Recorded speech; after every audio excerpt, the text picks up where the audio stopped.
नमस्कार प्यारे मित्रों, मैं आपका अमृतेश आपके अपने YouTube चैनल अमृत एकेडमी में हार्दिक स्वागत करता हूं। दोस्तों, हम लोगों ने नोट के विषय में पढ़ा। जो नए नोट सरकार ने जारी किए हैं, उस नोट पर किसका चित्र है, किस रंग का है और वह कब जारी हुआ था, इसको हम लोगों ने पार्ट 1 में पढ़ा था। ये जो पार्ट है, पार्ट 2, ये पार्ट आपका इम्पॉर्टेंट इस कारण से है क्योंकि इस पार्ट में आपको हम सभी सब्जेक्ट का मिसलेनियस बताएंगे जो उस नोट पर चित्र था उससे संबंधित। और ये जो क्वेश्चन जो होगा मिसलेनियस, इसमें करंट अफेयर्स भी शामिल होंगे। और इस तरह के क्वेश्चन जो हम बताने जा रहे हैं मैक्सिमम एग्जाम में पूछे जा चुके हैं और आगे भी इस तरह के क्वेश्चन पूछने की पूरी संभावना है, इसलिए आप इसे केयरफुल होकर सुनेंगे। जैसे हम लोगों ने सबसे पहला जो नोट पढ़ा था 2000 के नोट, 2000 का जो नोट है उस पर किसका चित्र आया है, तो मंगलयान का। ये हम लोगों ने पढ़ा था, यानी 2000 के नोट पर किसका चित्र, मंगलयान। इसी मंगलयान से अब क्वेश्चन पूछे जाएंगे, तो हमेशा रखिएगा याद कि मंगलयान क्या है। तो मंगलयान भारत द्वारा मंगल ग्रह पर छोड़ा गया पहला यान है, यानी मंगल ग्रह पर भारत ने जो पहला यान छोड़ा था उसी यान का नाम क्या है, तो मंगलयान। तो एक तो आपका ये क्वेश्चन हो गया। अब आता है क्वेश्चन कि भारत ने इसे कब छोड़ा था, यानी मंगल ग्रह पर कब भेजा था। तो ये रखेंगे ध्यान, मंगलयान को 2013 ईस्वी में भारत सरकार ने छोड़ा था। अब आता है क्वेश्चन कि भारत 2013 में भेजा, तो उससे पहले भी दुनिया में कोई न कोई देश ने इसे छोड़ा होगा, यानी भारत मंगल ग्रह पर आगे पहुंचाया होगा।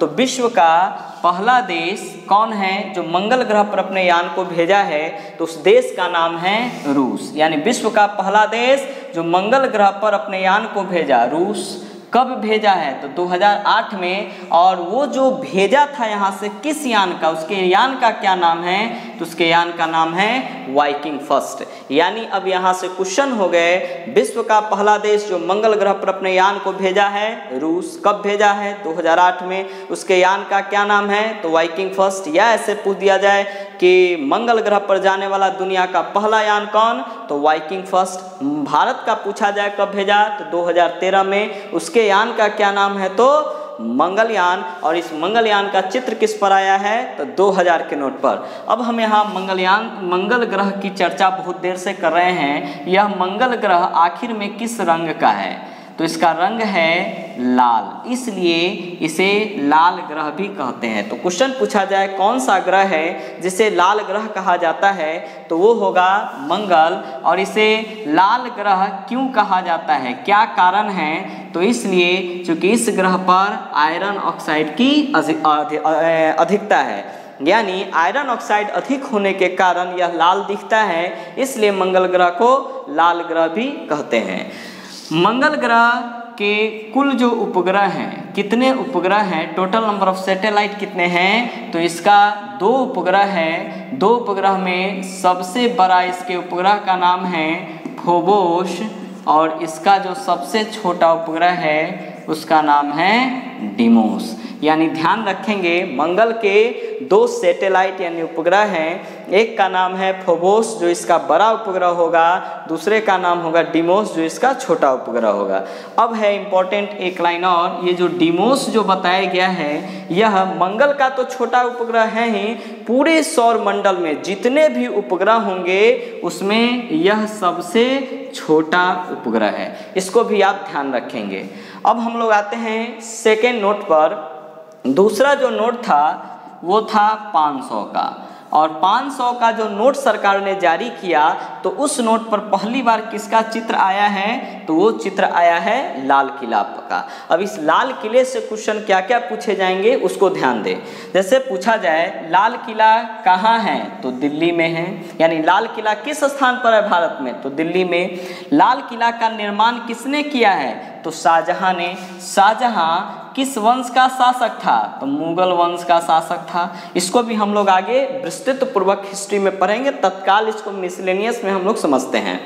अब है लाल किला का निर्माण तो शाहजहां ने करवाया, लेकिन उसका निर्माण कौन किया था, यानी बनाने वाला उसका मिस्त्री कौन है, उसी मिस्त्री को वास्तुकार यहाँ लिखा गया है। तो हमेशा रखिएगा लाल किला का जो वास्तुकार था वो दो था, एक हामिद दूसरा था अहमद। यानी ऐसे पूछा जाए लाल किला का निर्माण किसने करवाया, तो मुगल वंश का शासक शाहजहां ने। लाल किला का वास्तुकार कौन था, यानी मिस्त्री कौन था, तो वो हो जाएगा हामिद और अहमद। इसको भी ध्यान रखेंगे। अब लाल किला किस वर्ष बना था, तो 1648 में। ये कितना इसमें खर्च हुआ था, यानी इसमें कितनी राशि लगी थी, तो 1 करोड़ रुपए उस समय लगा था इसको बनाने में। लाल किला की लंबाई और चौड़ाई का अनुपात पूछा जाए, यानी कितना लंबा और कितना चौड़ा है, तो रखेंगे 3100 फुट और 1650 फुट है इसकी लंबाई चौड़ाई का अनुपात। अब है लाल किला जो है यह किस चट्टान का बना है, तो यह बलुआ पत्थर नामक अवसादी चट्टान से बने हैं। हम लोग दोस्तों चट्टान पढ़ेंगे, चट्टान को इंग्लिश में रॉक्स कहते हैं। पृथ्वी का जो सबसे कठोर भाग है उसी को चट्टान कहा जाता है। चट्टान 3 तरह के होते हैं, एक होगा आग्नेय चट्टान, उसको कहते हैं इग्नियस रॉक्स। दूसरा होता है अवसादी चट्टान, उसको कहते हैं सेडिमेंट्री रॉक्स। तीसरा होगा रूपांतरित या कायांतरित चट्टान, उसको कहेंगे मेटामॉर्फिक रॉक्स। उसमें जो सेकेंड वाला जो बोले हैं सेडिमेंट्री रॉक्स यानी अवसादी चट्टान, सेडिमेंट्री रॉक्स, उसी सेडिमेंट्री रॉक्स का एक उदाहरण है कौन, तो बलुआ पत्थर। इसी बलुआ पत्थर से लाल किला बना है। अब है लाल किला का आकार किस तरह का है, यानी शेप किस तरह का है, तो लाल किला चतुर्भुजाकार है। लाल किला में 2 दरवाजे हैं, एक दरवाजा है पश्चिम की ओर, दूसरा है दक्षिण की ओर, इसलिए एक पश्चिमी दरवाजा नाम है, दूसरा है दक्षिणी दरवाजा। लाल किला का जो पश्चिमी दरवाजा है उसको कहा जाता है लाहौरी दरवाजा, और दक्षिणी जो है दरवाजा उसको कहते हैं दिल्ली दरवाजा। तो पूछा जाए दिल्ली दरवाजा कहाँ है, तो दिल्ली में, या याद रखेंगे लाल किला पर रखेंगे। लाहौरी दरवाजा लाल किला का कौन सा दरवाजा है, तो पश्चिमी दरवाजा है, इसको भी ध्यान रखेंगे। इसके अलावे लाल किला में कुछ इमारत भी यानी कुछ बिल्डिंग भी उसमें मस्जिद के रूप में हैं, उसको भी ध्यान रखेंगे। तो लाल किला में ये सभी जो है इमारत है, एक कौन मोती महल, दूसरा है हीरा महल, तीसरा है शीश महल और चौथा है नहर ए बहिशत। यानी इन सभी में से कुछ भी पूछा जाए कि मोती महल कहाँ है, तो लाल किला में। पूछा जाए हीरा महल कहाँ है, तो लाल किला में। शीश महल कहाँ है, तो लाल किला में। नहर ए बहिशत क्या है, कहाँ है, तो लाल किला में। लाल किला से एक और इम्पोर्टेंट क्वेश्चन पूछा जा सकता है, जैसे यूनेस्को जो है दुनिया की बहुत बड़ी संस्था है। यूनेस्को 1948 में यह यूनेस्को संस्था बना था, और उस समय से विभिन्न देशों में जितने भी प्राकृतिक या सांस्कृतिक या मिश्रित स्थल है उसको अपने सूची में डालता है, और उसी सूची में लाल किला को भी यूनेस्को ने शामिल किया है। तो क्वेश्चन पूछा जाएगा कि लाल किला को यूनेस्को की सूची में कब डाला गया, तो 2007 ईस्वी में। यानी लाल किला भी यूनेस्को के लिस्ट में है, और कब से, 2007 से। आगे का जो नोट है दोस्त उसे भी हम लोग पढ़ते हैं। अब है जैसे सांची का स्तूप, हम बताए थे कि सांची का जो स्तूप है वो 200 रुपए के नए नोट पर है। तो पूछा जाए 200 रुपए के नए नोट पर किसका चित्र है, तो वो हो जाएगा सांची स्तूप का। सांची का स्तूप कहाँ पर है, तो मध्य प्रदेश में। सांची का स्तूप किसने बनवाया, तो याद रखेंगे अशोक ने। अशोक किस वंश के राजा थे, तो मौर्य वंश के राजा थे। मौर्य वंश में हम लोग दोस्तों बहुत अच्छे तरह से पढ़ेंगे। अब है सांची का जो स्तूप है इसे कैवीं शताब्दी में बनाया गया था, तो 3री शताब्दी ईसा पूर्व। इसका ऐसे प्रत्यक्ष कभी साक्ष्य नहीं है, लेकिन ध्यान रखेंगे 3री शताब्दी ईसा पूर्व में के लगभग में इसको बनाया गया था अशोक के द्वारा।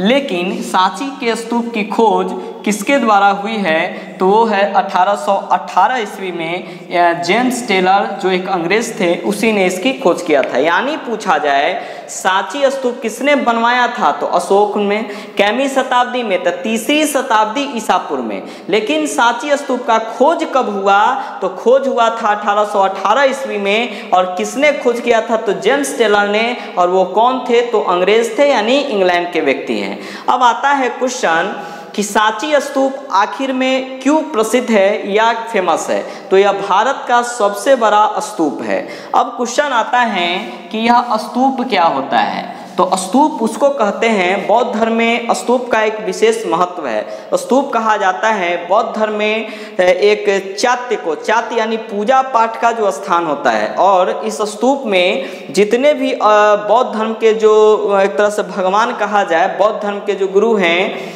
उन सभी के अवशेष को संग्रहित करके रखा जाता है। यानी स्तूप का मतलब हो गया कि बौद्ध धर्म के रखे गए अवशेष को हम लोग स्तूप कहेंगे। और यह एक पवित्र स्थान होता है बौद्ध धर्म का। और यह इसलिए फेमस है क्योंकि भारत में सबसे बड़ा स्तूप पूछा जाए तो वो कौन होगा, तो वो होगा सांची स्तूप। इसका व्यास कितना है, तो 36.5 मीटर। इसकी ऊंचाई कितनी है, तो 21.64 मीटर। अब आता है यह जो सांची स्तूप है, इसको भी यूनेस्को की विश्व विरासत सूची में शामिल किया गया है। और यूनेस्को की विश्व विरासत सूची में इसको 1989 यानी 89 में शामिल किया गया था। इसको भी आप निश्चित ही ध्यान रखेंगे। अब आता है अगला, रानी का बाव। रानी का जो बाव है वो हाल ही में जारी किए गए 100 रुपए के नोट पर इसका चित्र आया है। तो क्वेश्चन पूछा जाए 100 रुपए के नोट पर किसका चित्र है, तो रानी के बाव। आखिर में यह रानी का बाव है क्या, तो रानी का बाव ध्यान रखेंगे एक कुआं है। बहुत सारे लोग इसमें फंस जाते हैं। जब रेलवे का एग्जाम हुई थी, बीच में जितने भी एग्जाम हुई है उसमें पूछी गई है रानी का बाव क्या है, तो अधिकांश जो है ऑप्शन में दिया था रानी का महल है, रानी का खजाना घर है, कुआं है। इस तरह का बहुत तरह का ऑप्शन, उसमें मैक्सिमम लोगों ने वहां पर कुआं न मारकर अन ऑप्शन को चुना था, जो कि गलत था। यहाँ गुजराती भाषा में बाव जो बाव लिखा गया है, ये बाव बाबरी से बना हुआ है, बाबरी। और बाबरी को गुजराती में भले बाव शॉर्ट नाम है, गुजराती में कुआं को ही बाबरी कहा जाता है, इसलिए हम बोले हैं होगा क्या, कुआं। तो जब भी आपसे पूछा जाए रानी का बाव क्या है, तो वो एक कुआं है। गुजराती भाषा में इसी कुआं को बावरी कहा जाता है। यह जो कुआं है इसका व्यास कितना है, तो इसका व्यास है 10 मीटर, इसकी लंबाई है 64 मीटर, इसकी चौड़ाई है 20 मीटर, इसकी गहराई है 30 मीटर। अब आता है क्वेश्चन, ये जो रानी का बाव है कहाँ पर है, ये कुआं कहाँ है, तो ध्यान रखेंगे पाटन में, जो गुजरात का एक जिला है। यानी गुजरात राज्य के पाटन जिले में यह स्थित है। इसका निर्माण 11वीं शताब्दी में हुआ था। एग्जैक्ट डेट पूछा जाए तो 1063 ईस्वी में यहाँ है। इसका निर्माण किसने किया था, तो उदयामती ने। उदयामती कौन थी, तो उदयामती भीमदेव की पत्नी थी। और यही जब भीमदेव जो थे सोलंकी वंश के राजा हैं, सोलंकी वंश के राजा भीमदेव, जब इनकी मृत्यु हो गई तो इन्हीं के याद में इनकी पत्नी यानी उदयामती ने इस रानी के बाव को बनवाया था। इसको आप ध्यान में रखेंगे। अब आता है क्वेश्चन कि क्या इसे यूनेस्को की सूची में शामिल किया गया है, तो बिल्कुल। और रानी के बाव को यूनेस्को की विश्व विरासत सूची में 2014 में शामिल किया गया था। ये भी ध्यान रखते चलेंगे दोस्तों। यही कारण है कि नए नोट को पर जो चित्र आए हैं उसका संबंध कहीं ना कहीं विश्व से भी रखा गया है, इसलिए। अब अगला जो नोट है हम्पी। हम्पी जो है ये इसका चित्र किस नोट पर आया है, तो ध्यान रखेंगे 50 रुपए के जो नए नोट हैं उसी पर इसका चित्र है। और हम्पी कहाँ है, तो यह कर्नाटक में है और तुंगभद्रा नदी के निकट है। और हम्पी क्या है, तो विजयनगर की राजधानी थी। दक्षिण भारत मध्यकालीन इतिहास में दक्षिण भारत का एक बहुत बड़ा साम्राज्य होगा विजयनगर। इस विजयनगर को भी हम लोग टॉपिक में पढ़ेंगे, इसी का संक्षिप्त जानकारी दे देते हैं।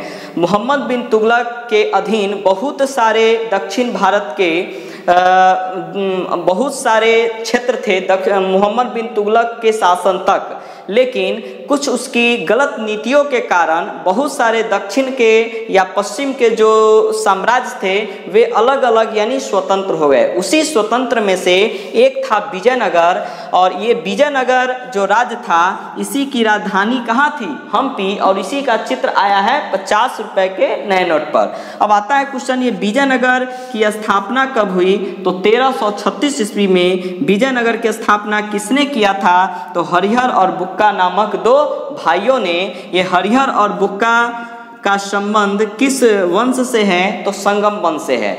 ऐसे विजयनगर पर कुल 4 राजवंशों ने शासन किया था दोस्तों, और ये चारों का सीरीज रखेंगे ध्यान, यानी विजयनगर जो है उस पर बहुत सारे में से 4 वंश ने ही शासन किया है, जिसमें सबसे पहला होगा संगम वंश, दूसरा है सालू वंश, तीसरा तुलु वंश, चौथा है अराविडु वंश। उसी में जो संगम वंश है उसी का राजा था हरिहर और बुक्का, उसी ने विजयनगर को बनाया था।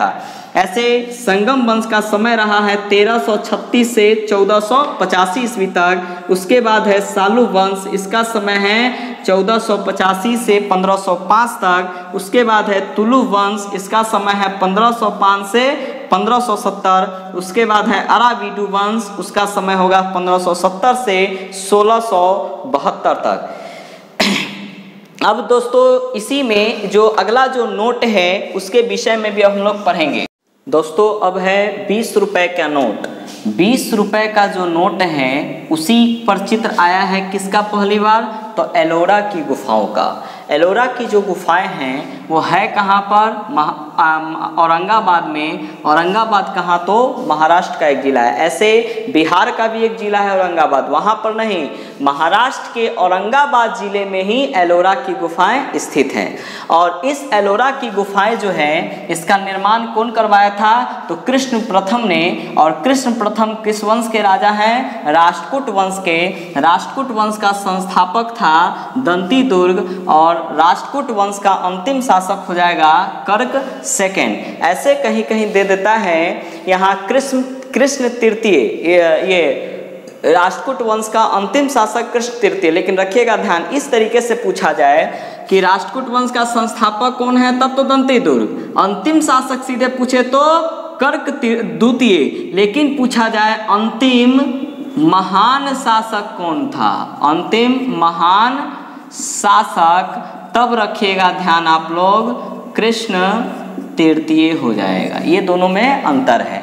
अब आता है ये जो एलोरा की गुफाएं हैं इसमें अब है कि एलोरा की गुफाएं में कुल कितने गुफा हैं? तो ये है 34 गुफा, जिसमें से 34 जो गुफा है एलोरा की गुफाओं में, जिसमें गुफा नंबर 1 से 12 बौद्ध धर्म से संबंधित है, गुफा नंबर 13 से 29 हिंदू धर्म से संबंधित है, और गुफा नंबर 30 से 34 जैन धर्म से संबंधित है। इसको भी आप ध्यान में रखेंगे। अब है ये सभी जो गुफाओं हैं, इस सभी गुफाओं में से आप रखिएगा ध्यान, एक हम नोट में लिखा रहे हैं कि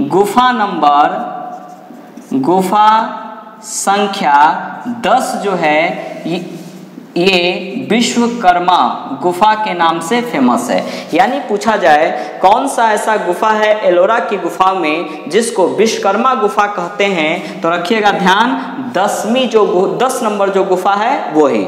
दूसरा गुफा संख्या 15, गुफा संख्या जो 15 है इसमें जो हिंदू धर्म के भगवान मतलब हैं जिनका नाम है भगवान विष्णु, उस विष्णु का एक अवतार हुआ था, उनका नाम है नरसिंह अवतार, उसी का उल्लेख मिलता है। नरसिंह का मतलब होता है पुरुष और सिंह, यानी व्यक्ति और सिंह का जो मिश्रण है लाइन का, उसी को नरसिंह अवतार के रूप में कहा जाता है। और ये जो है किसके अवतार माने गए हैं, तो भगवान विष्णु के, और इसी का उल्लेख है गुफा नंबर 15 में। इसको भी आप केयरफुल ढंग से ध्यान रखेंगे। अब आता है क्वेश्चन कि ये जो एलोरा की गुफाएं हैं, इसका पहली बार उल्लेख किसने किया था?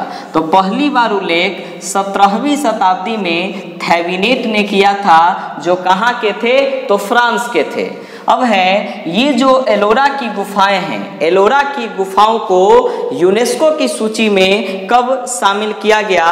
तो उसको रखिएगा ध्यान, 1983 ईस्वी में यूनेस्को में इसको शामिल किया गया है। अगला क्वेश्चन है कोणार्क। कोणार्क का सूर्य मंदिर, ये जो है 10 रुपए का जो नोट है उसी पर इसका चित्र आया है। नए जो 10 रुपए के नोट है उस पर किसका चित्र है? तो कोणार्क के सूर्य मंदिर का। यह कोणार्क का सूर्य मंदिर कहाँ है? तो वह कोणार्क में है। और कोणार्क कहाँ है? तो उड़ीसा में है। तो कभी भी ऐसा पूछ दिया जाए कोणार्क का किस राज्य में है? तो उड़ीसा में। या पूछा जाए जो सूर्य मंदिर का चित्र आया है 10 रुपए के नोट पर, वो वर्तमान में वह मतलब किस राज्य से संबंधित है? तो हो जाएगा उड़ीसा। और ये जो कोणार्क का सूर्य मंदिर है, यह किसने बनवाया था? तो नरसिंहदेव प्रथम ने, जो गंग वंश के राजा थे। और इसका उल्लेख यानी इसको कब बनवाया गया था? तो 13वीं शताब्दी में, या एग्जैक्ट डेट पूछा जाए तो 1250 में हो जाएगा। अब मेन क्वेश्चन आता है कि कोणार्क के सूर्य मंदिर को कब जो है यूनेस्को की सूची में डाला गया था? तो रखेंगे ध्यान, 1984 ईस्वी में इसे यूनेस्को की सूची में डाल दिया गया है। अब आता है इन सभी को हम लोग जो पढ़े हैं, इन सभी को आप केयरफुल ढंग से होकर सुनेंगे। हम जो अगला वीडियो लाएंगे उस वीडियो में हमने जो बार बार इसका जो उल्लेख किया है, आखिर यह है क्या? तो ये हम लोग जानते हैं कि रुपए का सिंबल है, और इस सिंबल के विषय में हम विशेष जानकारी लेंगे कि आखिर यह सिंबल क्या है, किसने बनाया, किस भाषा में, कब जारी हुआ, आखिर यह केवल क्या भारत का ही है या अन्य देशों का भी है। उन सभी चीज़ों को अगले वीडियो में हम लोग पढ़ेंगे। तब तक आप इस जो दोनों जो सीरीज है पार्ट 1 और पार्ट 2, इस दोनों का गहन अध्ययन करें, जिस कारण आपको कहीं भी किसी भी एग्जाम में परेशानी नहीं हो। और अगर आपको यह वीडियो अच्छा लगे तो आप निश्चित लाइक करें, सब्सक्राइब करें और दोस्तों के बीच में शेयर करें। धन्यवाद।